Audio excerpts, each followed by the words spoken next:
Historically, geographically, and by international law, Dokdo is Korean territory. However, Japan continues to force its misguided claims over the Korea-controlled island. Part of Seoul's move to remind Tokyo of the overwhelming amount of evidence piling up against them regarding the matter, Koreans dedicating October 25th to the easternmost islets. For our news features tonight, Lee Ji-won shows us how the 17th Dokdo Day is being celebrated. On October 25, 1900, the Korean Empire officially announced its jurisdiction over Dokdo and the nearby Ulleungdo Island in the East Sea. And to commemorate this, in 2000, the Party for Dokdo Protection designated the day as Dokdo Day. At this time of year, many cultural activities are held to promote public interest in Korea's easternmost island and share its history. One such promotion is the Dokdography campaign. The campaign distributes picture frames that promote the island, and people hold up the frame and take pictures of everyday items, then share it on social media. Dokdo is our sovereign territory, and I think it's a nice way of having people stop and think about the island. Organized by Dokdo 101, a group of young Dokdo activists who seek to raise awareness of the island, the project was able to get a boost from one of Korea's major retailers, BGF, which offered to not only pay the printing costs, but also to place the frames in their convenience stores. The campaign's aim is simple: to have people think about Dokdo and share it with others. Many Koreans care about Dokdo, but there is nothing much they can do in their daily lives to show support for it. So we thought simply adding a frame and hashtags of Dokdo on their SNS posts would let people easily show and share their interest for the island. Seoul Arts Center in the southern part of the capital is also promoting Dokdo. The center has been holding an art exhibition on Dokdo since last week, showcasing over 400 works, including 158 works by foreign artists from 31 countries.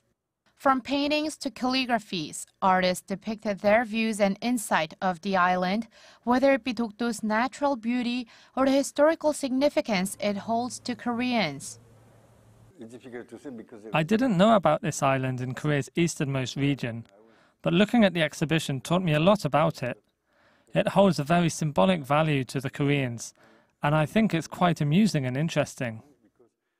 And the exhibition is not only a learning experience for its visitors, but for the foreign artists as well. I thought it was a wonderful experience to expand the knowledge and also to learn about the Dokdo Islands. And I also thought it was a wonderful opportunity to contribute to the peace through a mutual understanding and notion of the territory. But Dokdo Day isn't the only time of year that people can learn about the island. In Seoul's northwestern Seodaemungu district, there's even a Dokdo Museum to show people what the island is really like. From a model that shows every rock and cavern of Dokdo's two islets, Seodo and Dongdo, to detailed explanations of the geographical and ecological studies on Dokdo, visitors get to have a good understanding of Korea's easternmost island. I didn't know Dokdo actually consisted of two islets. It was very fun and educational. I think we need to show more interest in Dokdo to show our support. There are also historical documents explaining why Dokdo belongs to Korea, including Japanese maps that show the island is within Korea's borders. Stories of historical figures like An Yong-bok, who conveyed Korea's sovereignty over the island to Japan in the late 17th century, are also on display.